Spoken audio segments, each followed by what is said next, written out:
Alrighty. Let's do this. Yeah. So basically, I just wanted to talk about where I'm at, what I'm doing. I have a Pulsar-23 and an Octatrack, and I'm trying to do stuff with them. And where I'm at right now is I'm building this, I have 4 banks right now, template. They're very sparse banks as well. That is supposed to be just for kind of looping and recreating. I don't have anything in the flex samples, and I have nothing in the static samples. I'm just basically working on looping and running the Pulsar in through 2 channels, and I also have, and then the other 2 channels A and B are for the guitar, my guitar, and the other's the vocal. So yeah, I'm just basically running a little not a condenser mic, a dynamic mic into the Octatrack directly, and it doesn't sound bad. I'm not worried about it. I don't have reverb on it right now, so it's gonna sound bad. But if you put some reverb on it, dialed it up a little bit, and made it kind of fit the style, I think you'd have something going on.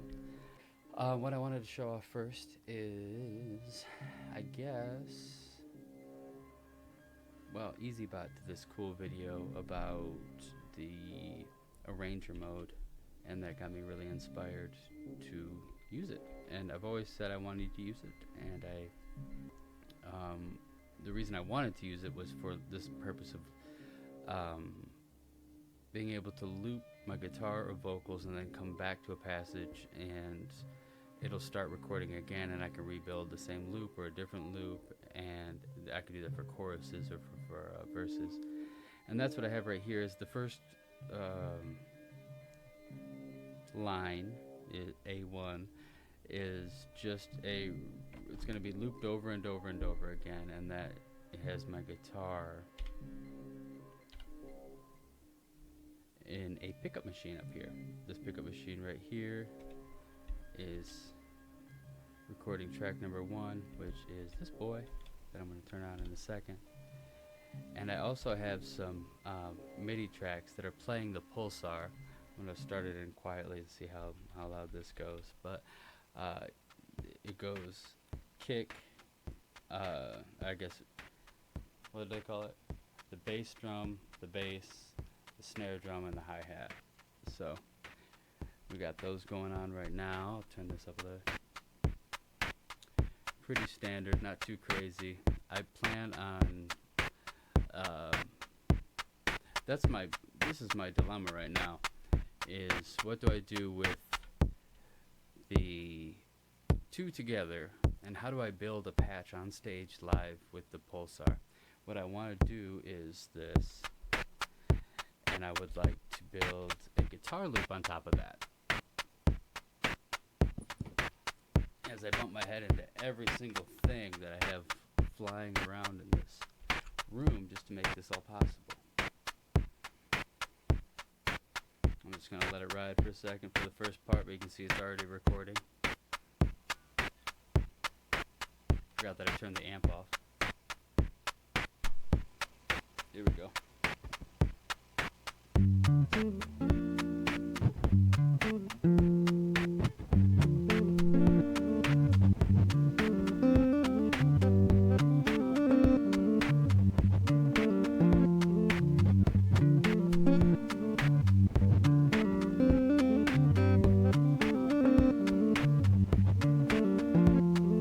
Alright, so I got that going on right now.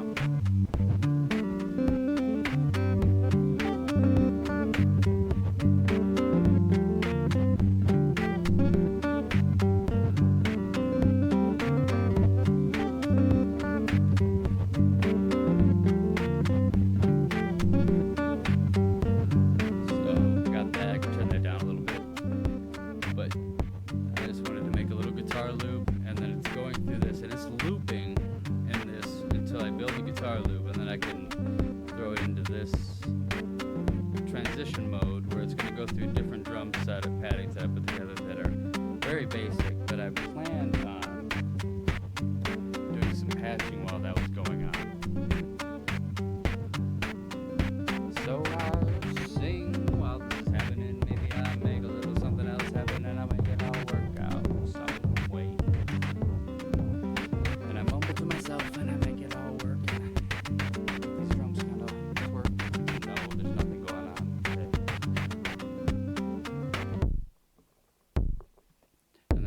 into vocal mode here.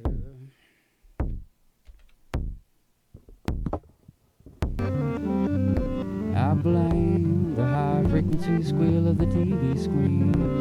I blame that high frequency squeal. I blame the high frequency squeal of the TV screen. I blame that high frequency squeal. I blame the high frequency squeal of the TV screen. I blame that high frequency squeal. I blame the high frequency squeal of the TV screen. Then it goes bonkers. I blame that high frequency. Really, it's kind of annoying.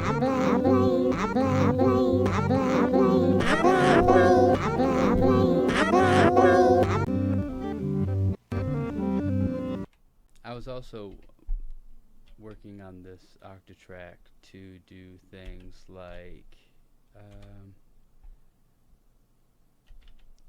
record one thing, and then each one of these flex tracks is assigned to a different pitch, and it creates a harmony of sorts. But what I need to do first is build up a patch.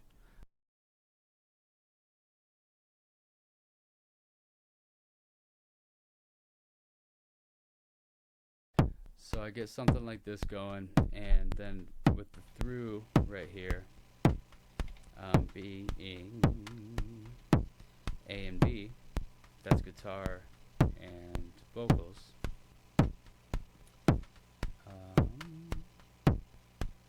I have these Midi channels, right?